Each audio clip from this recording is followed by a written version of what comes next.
Well, the inevitable happened in Canada. The two McLarens collided. It probably must be the most anticlimactic teammates collisions of all time. You think of the Mercedes, all the crashes they had and other teammates collided. McLaren, it was just a simple Lando just driving into the back of Oscar. Like, nothing, like, there was no, like, oh, no drama, nothing to fall over into Austria. It was just, yeah, Norris drove into the back of him. Yeah, I drove into the back of Piastri. Sorry, hands up. That's that. So, yeah, that's just, even when they crash, it's still, like, anticlimactic. But it's George Russell who wins in Canada, his first win of the year. Mercedes' first win as well of 2025. Dominated the weekend, to be brutally honest. Mercedes quick on the opposite and got a double podium with Antonelli getting his first podium of the season. Was he the youngest podium sitter? I can't remember. He's one of them anyway. Max Verstappen got a P2 in the Red Bull, pretty straightforward. McLaren were pretty... this was definitely McLaren's worst weekend by far. They were not quick. They did struggle. Piastri got P4. Norris was P5, and they probably would have finished P4 and P5, if we're being brutally honest. So, if they're going to crash, this is the crash of their worst weekend, so that's something. But, yeah, Lando Norris, DNF, first DNF of the year for him. Big championship implications. 22 points behind. Congratulations, Oscar Piastri, on winning the World Championship. Your first World Championship, and first Australian since Alan Jones. Great job for Piastri, because Norris is not winning the championship. Got a 5-second penalty. Oh no, oh no. What are you going to do about that? No grid penalty. Yeah, he's going to have to try and bounce back in Austria. Luckily, he's going to track which he is good at. It's probably his best track.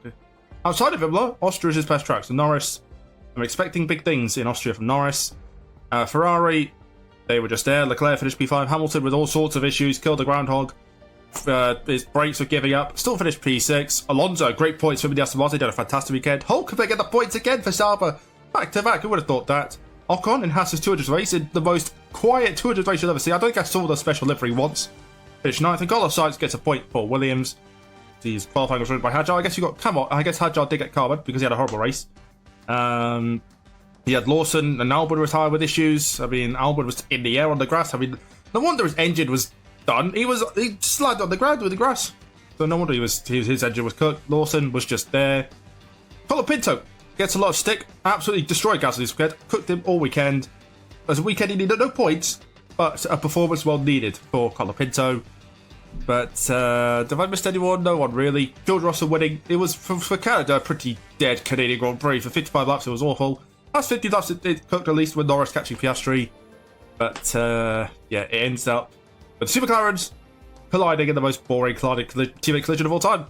But Austria next, not a sprint for the first time since 2020 or 2021. 2020.